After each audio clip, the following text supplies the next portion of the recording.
le chauffeur Uber ou le livreur Deliveroo sont-ils des travailleurs exploités, enfermés dans la précarité à très long terme? Ou bien sont-ils d'anciens chômeurs qui sont heureux de retrouver un travail?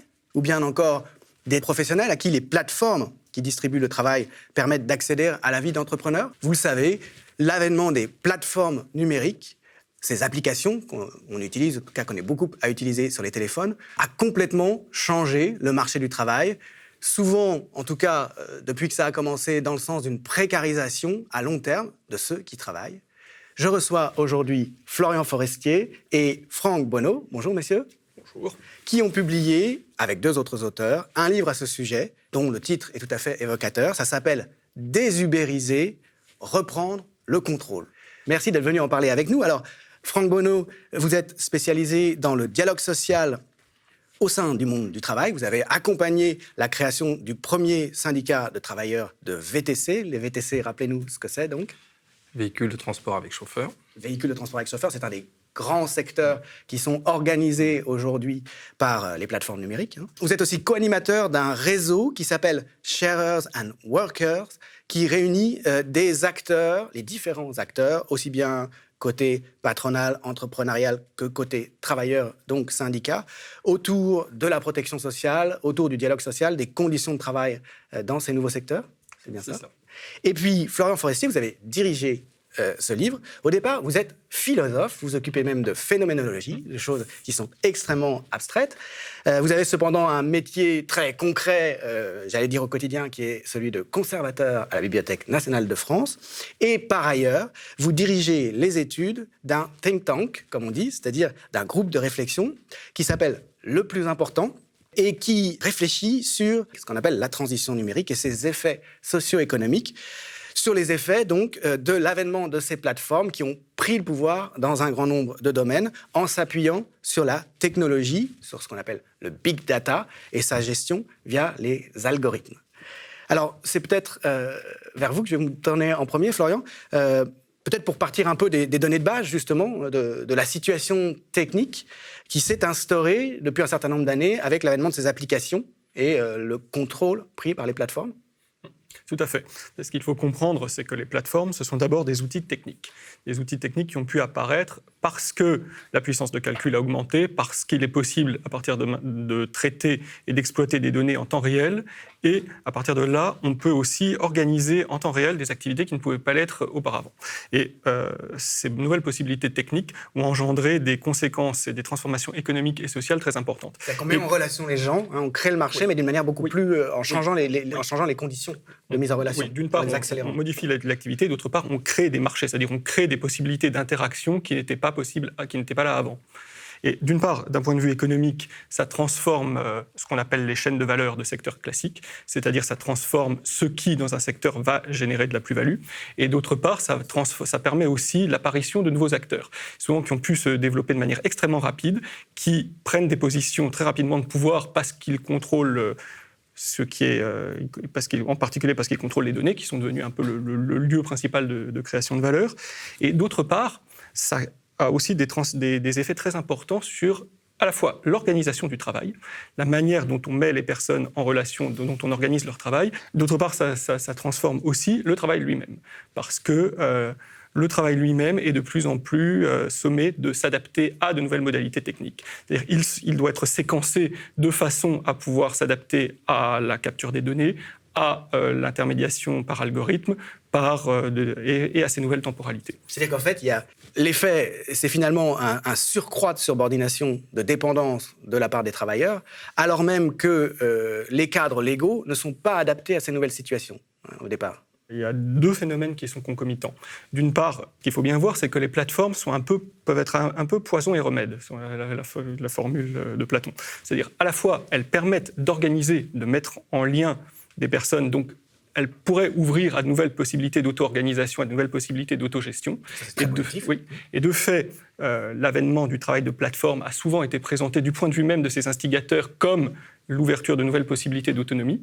Mais en même temps, le mode d'intermédiation lui-même, c'est-à-dire l'organisation par algorithme, crée de nouvelles formes de subordination. Mais des subordinations qui sont moins visibles, qui ne s'expriment pas selon la forme traditionnelle de l'autorité directe, qui sont plus diffuses et qui ne correspondent pas tout à fait à la manière dont le droit, pour le moment, réglemente les subordinations. Et c'est là qu'il y a toute une zone grise, en effet, du point de vue même de l'idée de subordination et d'autorité, qui est extrêmement importante, qu'il est extrêmement important d'explorer. J'aime bien cette idée du poison, finalement. Hein. Oui. Tout est une question de dosage. Oui. Selon le dosage, selon l'usage que l'on fait, c'est très nocif, ou au contraire, c'est très bon. Et la deuxième transformation, en effet, c'est que les nouveaux acteurs qui se développent exploitent une autre zone grise qui est celle des réglementations sectorielles. C'est-à-dire que ces acteurs vont se présenter comme des acteurs technologiques qui font simplement un travail de mise en relation, mais en même temps vont, en réalité, prendre en charge des activités traditionnelles qui existent depuis longtemps. Le transport individuel de personnes, ça existe depuis des centaines d'années. Et toute la question, c'est alors de réinscrire ces nouvelles activités dans une règlement traditionnelle, en se disant, mais finalement, ces nouveaux acteurs ne sont pas, du point de vue de l'activité, si nouveaux que ça. Leur arrivée n'impose pas forcément de transformer tous les cadres. Il y a là encore toute une question de dosage, c'est-à-dire de quelle manière ces nouveaux acteurs doivent s'inscrire dans un cadre existant, de quelle manière ce cadre est-il amené à évoluer pour prendre en compte les nouveaux moyens techniques. Et tout ça, en effet, c'est vraiment une question à la fois de dosage et de compréhension vraiment de la nature précise des nouveautés et ou, au contraire, des continuités. Alors, vous dites dans la conclusion de votre livre que le droit social de l'algorithme, puisque c'est de ça qu'il s'agit en définitive, il est sans doute presque encore entièrement à construire. Qu'est-ce que vous faites comme proposition dans ce livre Quelle est la démarche qui est la vôtre dans ce sens-là ? Je me tourne vers Franck Bonneau peut-être, ou d'abord vers vous, Florian ? Je me permets une réponse générale, et puis ensuite on entrera dans le détail des propositions vraiment concrètes, sachant que le droit social de l'algorithme n'est pas la seule proposition et n'est pas le seul objet du livre, mais c'est une des problématiques qui émergent. On ne peut pas répondre à la question posée par le livre sans aussi aborder la question du droit social de l'algorithme. Pour reposer un peu les données du problème, l'algorithme est la nouvelle forme selon laquelle une autorité s'exerce. Donc, il y a toute la question de la prise en compte de la nature et de l'objet de cette autorité-là. Et de fait, la réglementation des algorithmes, elle est encore embryonnaire. Pour le moment, elle est surtout abordée sous l'angle des questions de discrimination, avec des impératifs de transparence. Ce que nous ne sommes pas les seuls, mais ce que nous essayons d'amener, vraiment le fait que l'algorithme est aussi et doit devenir l'objet du droit du travail, et un objet de droit du travail. C'est-à-dire qu'il faut à la fois prendre vraiment la mesure de la nature de la subordination que l'intermédiation algorithmique implique, et réfléchir aussi au mode d'action qu'il s'agit de rendre possible et de mettre en œuvre pour permettre aux travailleurs d'exercer leurs revendications et leurs négociations selon des modalités qui sont vraiment appropriées à cette nouvelle forme de contrôle. Le mode d'action, les négociations, les mouvements sociaux doivent pouvoir s'exercer selon des modalités qui soient adaptées à la façon dont l'autorité s'exerce. Et donc, il y a toute une réflexion à avoir sur les nouvelles formes d'action et de dialogue social à l'ère des algorithmes. Comment est-ce que les travailleurs peuvent avoir accès aux algorithmes, les comprendre, qu'est-ce qu'ils peuvent négocier dans le fonctionnement des algorithmes. Là, il y a toute une question de droit à développer petit à petit, parce que ça ne peut pas tomber du ciel, donc ça ne peut se faire qu'au fil des expérimentations, au fil que des objets qui ne sont pas encore identifiés, petit à petit se précisent et émergent. Et la question, finalement, elle va au-delà du travail, parce que l'algorithme, c'est l'exercice d'une autorité très au-delà de la relation de travail. C'est aussi une autorité qui s'exerce sur nous dans nos comportements de consommateurs, sur les réseaux sociaux, etc. C'est une forme d'influence par la suggestion, par l'invisibilisation de certaines choses et l'exposition d'autres, etc. Les algorithmes ont des principes de programmation. Et Facebook ou Twitter sont des exemples. Et il y a une vraie continuité, finalement. C'est ce sur quoi insistent beaucoup des auteurs comme Antonio Casilli, entre la manière dont le chauffeur Uber est influencé et la manière dont l'utilisateur Facebook est influencé. Or, dans les deux cas, finalement, ce qu'on observe, c'est une tendance à vouloir laisser l'individu seul face à la structure. Alors, dans le cadre du droit du travail, c'est le fait qu'on fait petit à petit disparaître les intermédiaires en voulant placer la négociation comme le face-à-face d'une personne avec une entreprise. Et dans le cas cas de la plateforme du réseau social, ce sont les conditions d'utilisation, c'est-à-dire là encore, on a un consommateur seul face à une grande entreprise, sans un sens de négociation et de médiation.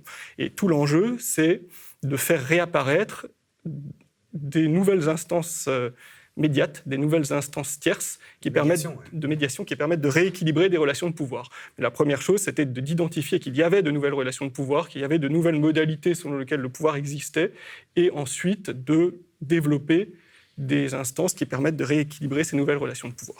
Le philosophe en moi aurait envie de dire qu'avec les plateformes, avec les données et l'intermédiation algorithmique, il y a un double déplacement. Déplacement de la forme de l'expression du pouvoir et déplacement de la valeur même.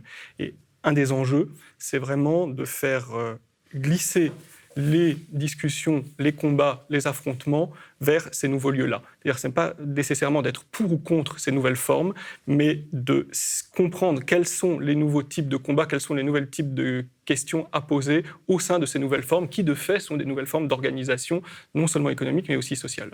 Il y a une sorte de conjugaison historique, j'y réfléchis en vous écoutant, entre le succès, l'avènement du projet du néolibéralisme qui vise quand même à détruire le travail comme relation de subordination, comme quelque chose qui n'est pas une simple denrée, justement, qui n'est pas une marchandise, pour laisser finalement le travailleur seul, absolument seul, face au pouvoir pris par celui qui peut lui donner ou lui retirer son travail, d'un côté, et puis ces instruments techniques, l'algorithme donc, qui en quelque sorte exacerbe, donne les moyens, comme on n'en a jamais eu jusqu'ici, de créer ce type de situation. Là, c'est l'historien qui parle en vous écoutant. Oui, tout à fait. Alors, à peut-être cela près que pour nous, l'avènement des plateformes, de l'intermédiation algorithmique, de la société du big data, marque une vraie rupture par rapport à la tendance précédente, qui était une tendance à l'externalisation, qui était une tendance à la flexibilisation. Nous ne sommes plus simplement dans une tendance d'économie, mais nous sommes vraiment dans une tendance de réorganisation de l'ensemble du système gouvernemental et productif. C'est quelque chose pour nous qui est assez important de souligner. Il y a un continuum, il n'y a plus cette compartimentation, disons, qu'il y a eu, sans doute, dans une certaine mesure, entre secteur économique, secteur du travail et le reste de la vie sociale, c'est ça ? Mais disons que depuis les années 70, même 60, le travail en miettes est une tendance de fond. Ce que nous disons, c'est que nous ne devons pas nous contenter de lire ce qui se passe actuellement à l'aune de cette ancienne grille. Que ce qui se passe est nouveau. Ce n'est pas simplement une nouvelle phase d'externalisation, c'est aussi vraiment une réorganisation totale de la manière dont le travail va être conçu, dont l'autorité va être conçue et même dont le capital va s'exprimer. Avec ensuite, comme je le disais, il y a non seulement concomitance des tendances de déconcentration, mais il y a aussi concomitance des tendances d'émancipation. Parce que ces nouveaux moyens, comme je le disais, ça offre à la fois des nouvelles possibilités de s'auto-organiser de manière plus immanente, ça offre de nouvelles possibilités de se mettre en relation. Et je pense qu'on aura l'occasion d'en parler encore avec Franck. Les plateformes, ce sont aussi des outils qui sont de plus en plus, dont les personnes concernées, que ce soit les travailleurs, que ce soit les citoyens, s'emparent de plus en plus. Donc, il y a vraiment... c'est pas positif ou négatif, c'est juste que toutes les données du problème changent. C'est un nouvel objet qui reconfigure totalement l'expression d'un certain nombre de fondamentaux, que ce soit le pouvoir, que ce soit l'économie. Ce sont des outils qui sont à investir d'une manière ou d'une autre. C'est ça. Et donc à la gouvernance algorithmique répond d'autres formes d'entraide, d'organisation individuelle et collective qui peuvent être, j'imagine aussi, algorithmiques. Là, je me tourne vers le spécialiste justement des relations de travail, du dialogue social. Je disais tout à l'heure que vous avez été engagé dans la création du premier syndicat de travailleurs justement de véhicules de transport avec chauffeur. Quelles sont les réflexions que vous développez à partir de ces données de base présentées par Florian ? Je vais reboucler sur Florian, sur vraiment les derniers propos. En fait, au début de l'association du travail en commun, pour rédiger cet essai, la question fondamentale, est-ce qu'on pouvait sortir de « est-ce que c'est bien ou est-ce que c'est mal ?» Et ça a été vraiment l'ancrage. C'est pas votre question. Et c'est vrai qu'il y a toujours eu une polarisation du débat depuis des années. Uber est arrivé en France fin 2011. C'était la première fois que Uber sortait au dehors des États-Unis. Une volonté politique. Dans le storytelling d'Uber, sur leur site, ils racontent l'histoire comme quoi Travis était à Paris, qu'il n'avait pas trouvé de taxi. Et dans le storytelling de la compagnie, il était important que Uber arrive en France. Donc on a un historique assez important, puisque 2011, ça fait quasiment 9 ans. Et ce qui nous a permis un peu de suivre. On a vu que les débats se sont souvent focalisés sur le méchant acteur qui arrive, vs les autres acteurs moins méchants, ou on va dire qui s'inscrivent dans une économie collaborative. D'ailleurs, c'est très amusant si vous reprenez les discours qui ont pu être faits vers 2015-2016. Uber entrait dans l'économie collaborative. Je rappelle juste le verbatim de l'époque, qui est quand même assez aberrant, qu'on n'oserait plus utiliser aujourd'hui. Et arrivé après aussi le sujet de la relation contractuelle, la relation de travail. Est-ce que ce sont des salariés ou est-ce que ce sont des travailleurs indépendants?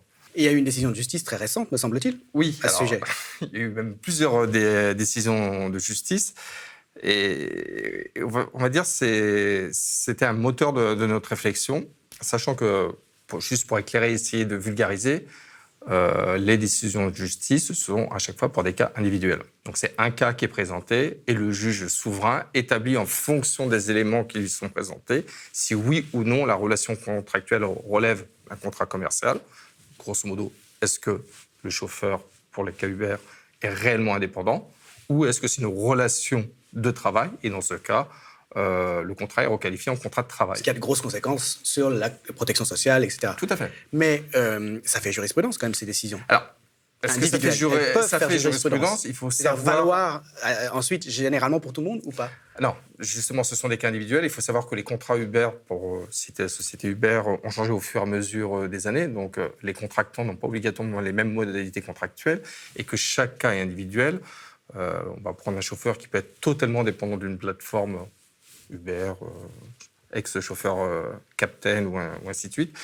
Et d'autres peuvent être potentiellement dépendants à 20-30%. Donc, on ne va pas être sur les mêmes logiques.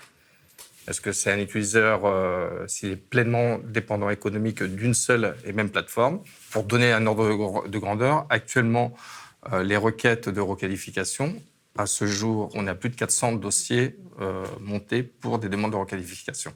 Donc des gens qui travaillaient pour Uber avec le statut qui indépendant, travaillent toujours, voilà, et qui demandent, au regard de leurs conditions de travail, considèrent que la relation est toute sauf indépendante et qu'à ce titre-là, le contrat doit être requalifié en contrat de salariat. Mais c'est toujours des choses individuelles. Donc. Tout à fait. Il n'y a pas de cadre, on n'a pas posé de cadre, disons, qui puisse avoir une valeur collective. Et non, mais il y a une très bonne raison. Il y a de très beau travail de Sarah Abdelnour de Paris Dauphine, qui a suivi, qui est sociologue, qui a suivi les mobilisations essentiellement auprès des chauffeurs VTC pendant plus de 4 ans. Et on voit que on a quand même des chauffeurs qui ont la volonté d'être indépendants et qui réclament l'indépendance. D'être tout n'est pas noir, tout n'est pas blanc. Certains, effectivement, bénéficient dans leur projet de vie, dans leur organisation. Parce qu'ils ont une volonté assumée. Et donc, les revendications sont plutôt d'avoir la capacité de fixer le prix, comme tout indépendant, de choisir les temps de connexion, ainsi de suite, et d'avoir, en fait, toutes les prérogatives d'un vrai indépendant. En revanche, il y a d'autres chauffeurs qui, parce que étaient au dehors de l'emploi et qu'il leur fallait, justement, on va dire, bouffer. Des grands acteurs sont arrivés. Il n'y a pas que Uber, mais de grands acteurs sont arrivés en disant du jour au lendemain, tu seras ton propre patron, tu vas pouvoir travailler, avoir de bons revenus. Sauf que les personnes, elles ne sont pas obligatoirement dans une volonté d'être indépendantes, d'avoir le statut indépendante, et elles ont besoin de protection sociale, ou sont incapables, ou se sentent pas capables d'aller elles-mêmes constituer un pécule qui leur permet de s'acheter une protection sociale. Donc on voit bien que même sur les acteurs les premiers concernés, donner une réponse, savoir est-ce que c'est salarié ou est-ce que c'est pas salarié, c'est pas obligatoire. C'est pas la bonne réponse actuellement. C'est pas la bonne question, donc. Ouais, et c'est pas la bonne question. Et donc, c'était un peu aussi notre cheminement principal. Si je peux me permettre une toute petite incise, c'est aussi les plateformes et ces situations-là, ce sont vraiment des exemples types de situations qui sont analysées depuis longtemps par Alain Supiot, disant ce qui est important, c'est de repenser l'idée même de contrat de travail de manière à accorder des droits qui soient proportionnés au type de subordination. Mais pour ça, ça veut dire, on en revient à ce qu'on disait tout à l'heure, identifier ce qu'est une subordination et la manière selon laquelle elle s'exerce. Parce que requalification, salariat, pas salariat, d'une part, comme on le disait, tous les chauffeurs ou tous les travailleurs ne veulent pas forcément être salariés. Le salariat ne répondrait pas forcément à tous les problèmes. Il y aurait toujours l'intermédiation algorithmique, il y aurait toujours des choses qui ne seraient pas forcément négociables. Alain Suppé, donc, qui a été pendant plusieurs années professeur au Collège de France, juriste, qui a pris sa retraite il n'y a pas très longtemps et qui d'ailleurs vient de faire une série de publications très importantes sur la question du cadre juridique du travail. Alors, comment ça se traduit dans la pratique de la négociation ? Comment est-ce que vous organisez, comment est-ce que vous conseillez aux acteurs sociaux d'organiser leurs réflexions pratiques sur l'aménagement des conditions ? Alors, une des premières problématiques, on parle de personnes dites indépendantes, donc des collectifs éclatés. Et déjà, ne serait-ce qu'au sein même des entreprises, la capacité de faire collectif auprès d'organisations syndicales instituées, ça peut être déjà compliqué. Il faut bien comprendre que pour des personnes qui sont éclatés, indépendants, qui n'ont pas un lieu de travail commun, il est assez compliqué, même si les acteurs sont les premiers à utiliser les diverses autres plateformes comme Facebook, WhatsApp, pour créer du collectif.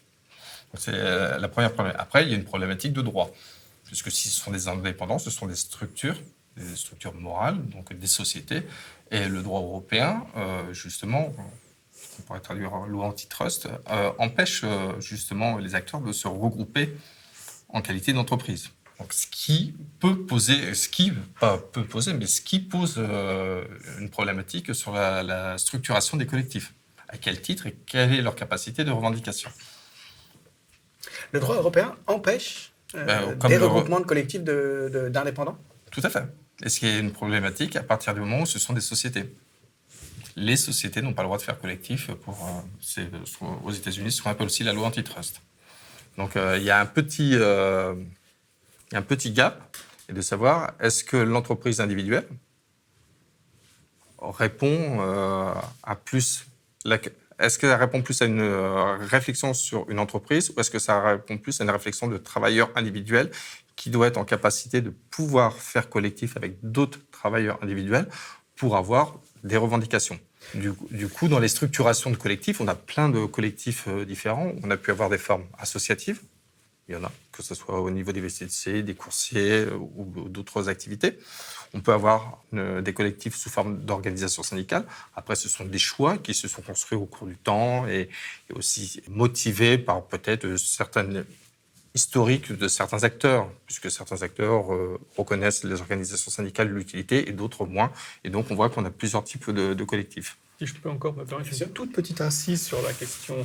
Là, il faudrait interroger notre co-auteur Odile Chani, qui est vraiment très, très, très experte sur l'évolution de la réglementation européenne. Mais il semble qu'il y ait tout de même l'amorce d'une possible évolution, même de la position de la Cour de justice de l'Union européenne. Il y a un certain nombre de travaux, en particulier de Valerio Di Stefano, qui sont en train de créer les conditions d'une évolution de cette position, qui fait qu'on ne considère plus que la situation des travailleurs soit celle d'indépendants classiques, et qu'à partir de là, il n'y aurait pas d'obstruction juridique, même du point de vue de la loi européenne actuellement, à leur regroupement. Mais c'est une évolution de long terme. Il y a aussi l'importance de l'usager et comment un usager qui est tranquillement chez lui, alors je suis peut-être un peu dur dans mon propos, mais comment un usager, un consommateur qui est tranquillement chez lui, qui on va dire hier soir, il est 19h, il y a un gros orage sur Paris, qui se dit j'ai la flemme d'aller mouiller pour aller chercher à manger, conçoit le fait de payer que 10 € pour être livré tranquillement chez lui. C'est-à-dire, quel est le prix social d'un travailleur qui va être sous la flotte et qui va être peut-être payer 1, 2, 3 € pour une prestation qui, en tant que salarié, aurait coûté à minimum 10 €. Charge comprise.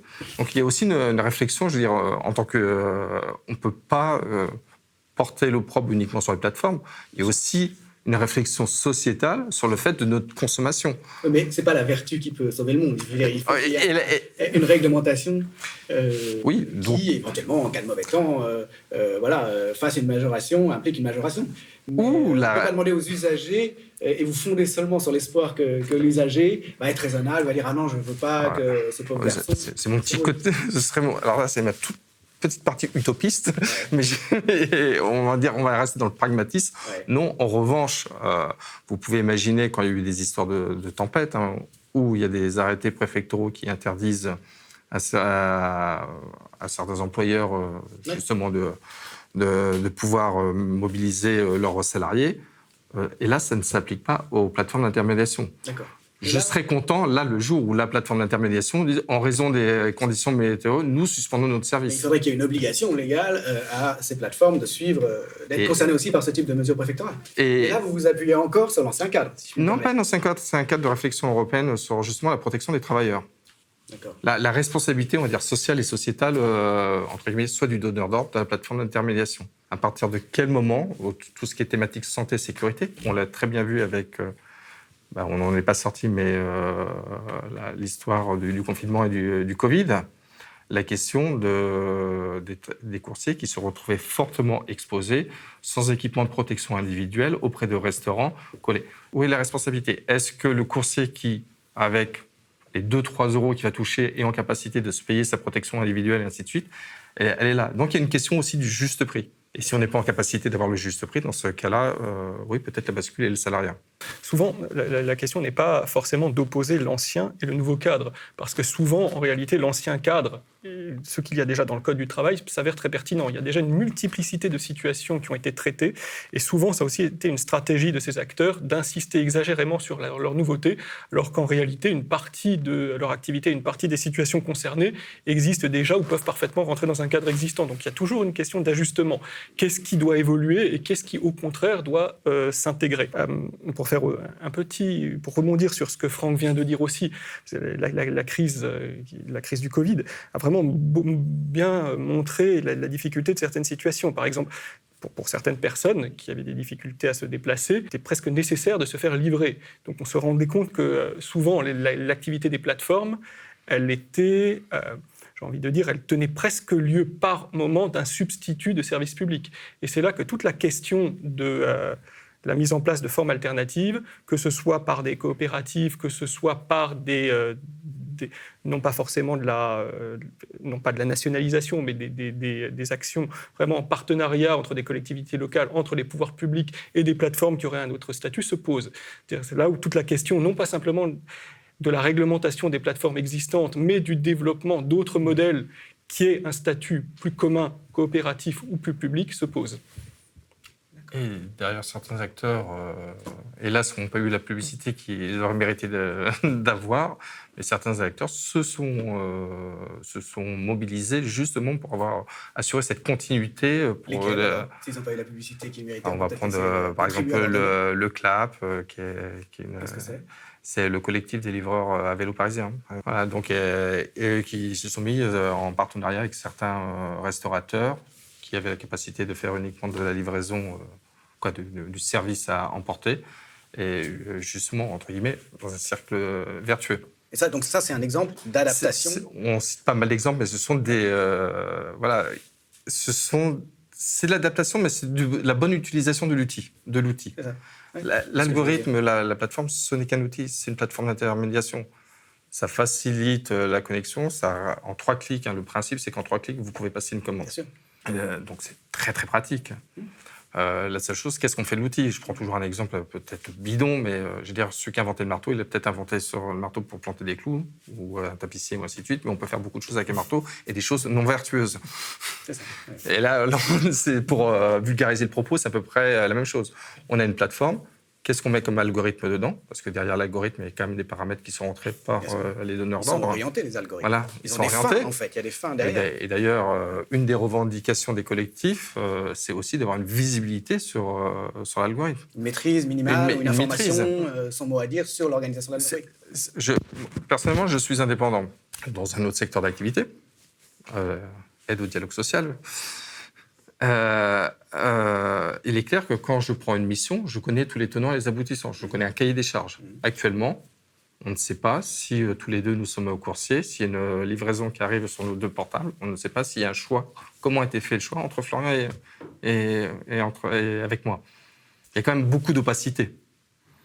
Et ça, c'est une revendication. Et puis, au-delà de ça, la maîtrise du prix. Je vais vous prendre un exemple relativement simple. Il n'est pas normal qu'une plateforme d'intermédiation qui se présente comme des plateformes d'intermédiation impose le prix. Si vous voulez faire appel à mes services en tant qu'indépendant, je vais vous fixer un prix, on va négocier le prix ensemble. C'est une règle de base. Vous pouvez imaginer qu'un chauffeur VTC qui a des coûts... Alors, je prends le chauffeur VTC parce qu'il y a des coûts inhérents qui sont à son métier, qui sont voiture, plus importants que celui d'un coursier. Mais la voiture, le deuxième poste, le kérosène, pardon. C'est des voitures qui volent. Le carburant. Pas encore d'avion. C'est un marché très restreint, le jet privé.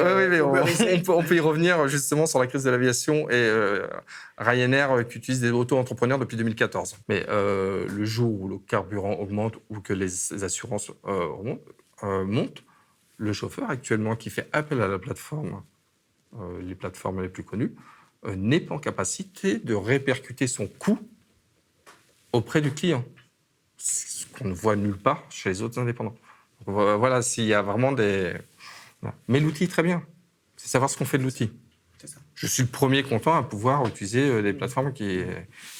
Il faut que le cadre suive derrière. C'est le soit cadre réorganisé aussi de manière à ce que ça ne soit pas juste la création de pauvreté, en plus à très long terme, parce que c'est une bombe à retardement. Ce sont des gens qui ne cotisent pas nécessairement pour la santé, pour la retraite, et qui vont se retrouver, quand ils seront plus en état d'exercer leur activité, en situation de grande détresse, sans aucune autre solution que la charité publique, j'allais dire. Oui. Alors, en plus, on va dire, il y a 2 sujets. Alors, le sujet que vous venez d'aborder qui est très important, c'est-à-dire que même si j'ai la capacité de m'offrir une protection sociale en tant qu'indépendant, à la fin de mon activité, je n'ai pas de capital. Si j'ai un cabinet d'avocats, ainsi de suite, potentiellement j'ai un cabinet en notaire, j'ai encore plus de capital. Voilà, je dis en sortie, je ne peux pas constituer une retraite alternative. Donc, c'est déjà autre chose avec ces plateformes d'intermédiation. Par opposition aux vrais indépendants, Voilà. donc toujours. Ouais. Moi, actuellement, je pourrais, on va dire, en fin de carrière, revendre mon portefeuille si jamais j'ai un portefeuille et dire voilà mes clients et je les oriente, je cesse mon activité et je reviens, j'ai un super remplaçant qui vient et je revends. Autre chose, si vous faites appel à mes services, ou au service de Florian, vous appelez Franck. Là, quand vous appelez Uber, même si vous notez super bien, ou Deliveroo, vous notez super bien le coursier ou le chauffeur, il est invisible. Vous ne pouvez pas redemander le même chauffeur. Donc il n'y a pas la relation entre le client et le prestataire qu'il y a avec un vrai indépendant pour un vrai indépendant. Et en plus, du coup, la problématique de ces plateformes, c'est aussi de ces plateformes utilisées comme telles, c'est d'invisibiliser le travailleur. Et le pire, c'est qu'il doit être performant, sinon il risque de se faire déréférencer. Donc oui, les plateformes sont intéressantes, mais avec une autre utilisation. Parce que, en plus, ce qu'on ne mesure pas toujours, c'est que ça ne concerne pas que des emplois, entre guillemets, peu qualifiés. Il y a une plateformisation aussi dans le cas des freelances, et donc des personnes qui vont être très qualifiées, et l'intermédiation algorithmique, de la même manière, brouille totalement les signaux classiques de compétences. C'est-à-dire même quelqu'un de très qualifié, à partir du moment où il passe par certaines plateformes de freelance, il est totalement à la merci non seulement de l'algorithme, mais des notes qu'il reçoit. Normalement, si vous êtes graphiste et que vous êtes bon, vous avez une réputation, vous êtes maître de votre réputation, on ne peut pas vous l'enlever. Là, vous n'êtes pas maître de votre réputation, vous n'êtes pas maître vraiment de l'image qu'on renvoie de votre compétence, on peut désactiver d'une certaine manière, on peut vous priver de la possibilité de faire valoir votre savoir-faire, d'un moment à l'autre, simplement par une mauvaise note. Et c'est ce qui veut vraiment dire que le débat n'est pas simplement celui de métier qualifié contre métier peu qualifié. C'est vraiment la transformation et la privation de la compétence et la privation du savoir-faire à tous les niveaux. Ça peut monter même très haut. Je veux dire, pour ceux qui travaillent dans la recherche, on sait que subrepticement, ce genre de logique s'y applique déjà aussi un peu.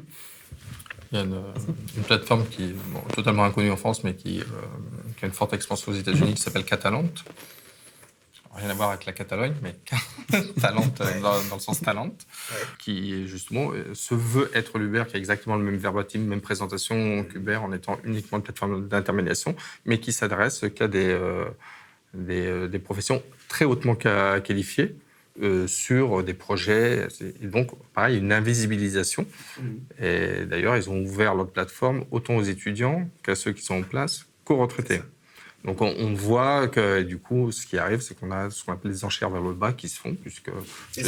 Vers le bas. C'est ça, des enchères. Voilà, j'ai un projet en entreprise, il me faut des compétences d'ingénieur, ainsi de suite. J'ai budgété tant de dizaines de milliers d'euros de dollars pour les États-Unis. Je le mets à 8 000, et puis il me faut une équipe, et peut-être qu'il y en a qui vont répondre à cette offre. Et ça pourra contraindre des gens qui ont plus d'expérience, plus d'ancienneté, à baisser leurs tarifs au niveau de gens qui sont beaucoup plus jeunes, pas forcément aussi bien formés, pour avoir le job. Tout à fait.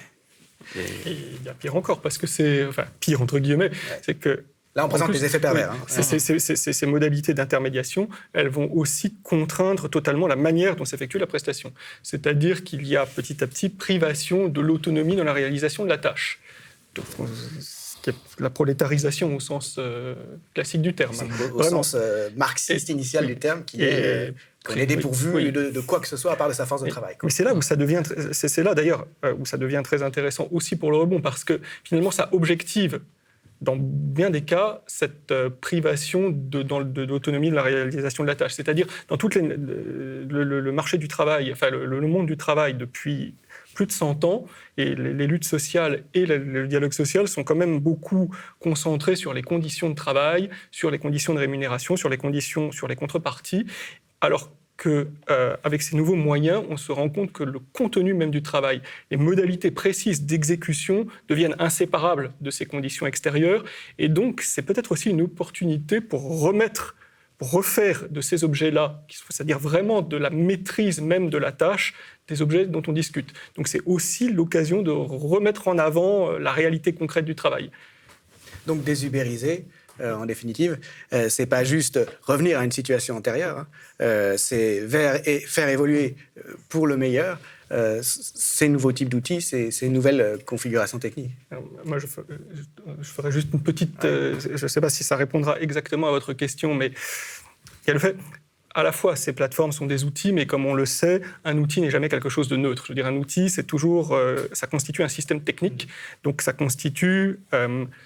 Ça structure une manière de vivre, une manière de penser. Ça contraint. Ça configure, et ça ouvre des possibles qu'il n'est pas toujours bon de laisser faire. Et ça ouvre des possibles qui n'étaient pas forcément pris en compte avant dans la législation ou dans les mœurs, parce que, précisément, ils n'étaient pas là. Alors, la révolution industrielle, ça a permis de faire travailler les gens en permanence, alors qu'avant, on ne pouvait pas, parce qu'ils étaient limités par la capacité des bêtes, par l'éclairage, par toutes sortes de choses. Et donc, il a fallu créer tout un cadre pour réinstaurer et réinstaller des limites là où, avant, il n'était pas besoin de les imposer parce qu'elles n'étaient pas là.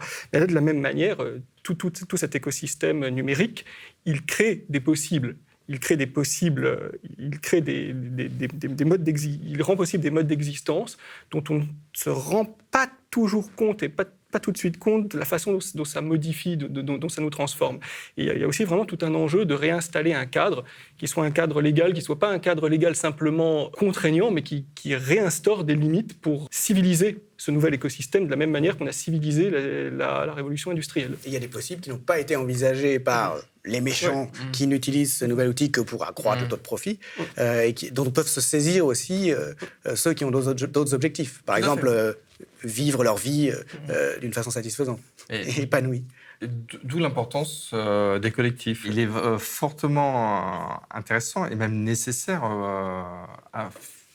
je veux dire, quand on a affaire à des acteurs aussi puissants que Deliveroo, avec qui est Amazon derrière, que Uber, pour citer les plus connus, d'avoir que du moins les acteurs qui sont les plus légitimes à porter des revendications puissent être en capacité de se structurer et d'avoir à minima des revendications communes et de faire, entre guillemets, d'être force de proposition pour trouver une alternative.